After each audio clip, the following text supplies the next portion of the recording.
hadda dadka Mareykanka joogo Asianka iyo Hindida academic achievement is what they like and a family go the kitchen table kaloga hadlo mar walba right because that is their reality anaka shout out to like Somali single moms or like telefonka halka ugu jiro fan wato gabadhooda iskuulka geenayo and they do a lot and then when you see the flip side of it there's a lot of men Carmel emaila shaah fadhiyo I bet nimankaas oo kaleeto mida Nairobi u joogto laba inta ku dhuusan caruura inta jooga hadhow waxa lagu leeyahay oo gabdhaha way u dhameynayaan because gabdhaha waxay dhameynayaan inadequacy of like some men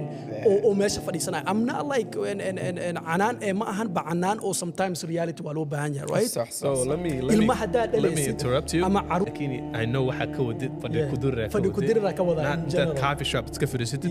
oo maartay even saacadii saaxiibka inta meel aadin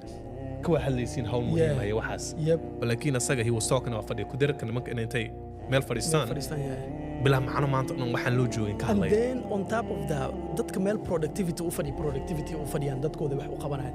بس وآش كليت وين ماشى لكينا أو سومالي بدل مركي حتى يدو الصوغ شو oh my god إنا سميه مربي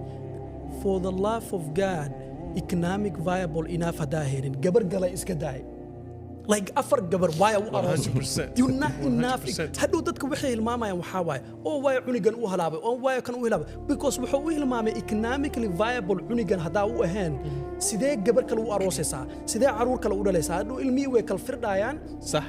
cuniga meel iskaaga rifaadsan cunig kale meel kale iskaaga rifaadsan ku kale meel iska rafaad and then hadoo waxa lagu leeyahay aabooda ma jooga waa la rafaad because aabooda you cannot get honey economically you don't have